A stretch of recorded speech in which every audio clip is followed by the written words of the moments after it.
Bathroom संपलं. आता बाहेर येऊयात. आता बघूया आपले कपडे, क्रीम आणि ती जादूची पावडर. पूर्वी कपडे म्हणजे धुणं, वाळवणं, इस्त्री करणं इतकंच.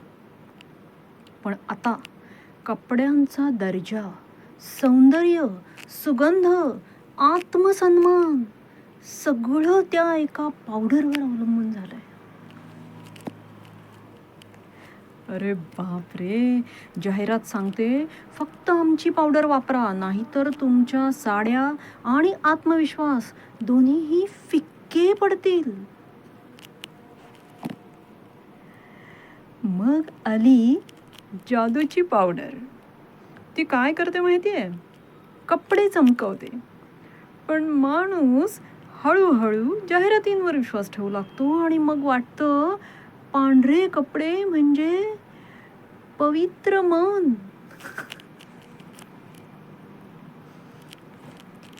म्हणजे आधी मन स्वच्छ ठेवा असं सांगायचे संत. आता कॉलर स्वच्छ ठेवा असं सांगतात ब्रँडवाले.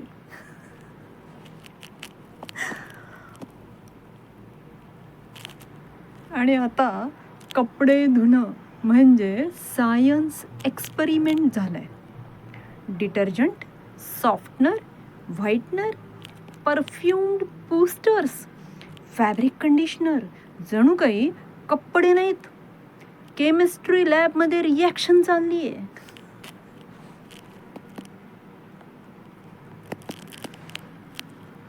आणि हे सगळं होत असतानाच आपण स्वतःला पाहतो आरशात. तेव्हाच सुरू होतं दुसरं साम्राज्य, क्रीम आणि लोशनचं.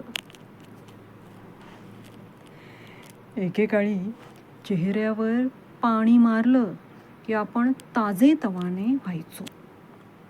आता म्हणतात ग्लो मिळवण्यासाठी 7 दिवसांची स्किन थेरपी करा. साबण, face wash, scrub, toner, Serum, day cream, night cream. अरे देवा, चेहरा आहे की सरकारी फाईल? 7 ठिकाणी सही लागते. आणि सर्वात मजेशीर म्हणजे फेअरनेस नावाचा शब्द जणू एखादा उद्देशच झालाय. जणू रंग नाही, ते पाप आहे.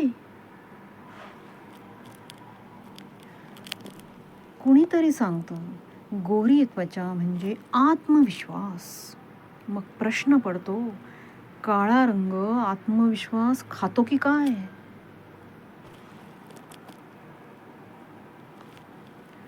आणि गंमत बघ, हीच माणसं दुसऱ्यांना सांगतात आतून सुंदर बना, पण क्रीम लावल्याशिवाय बाहेर येऊ नकोस असंही सांगतात.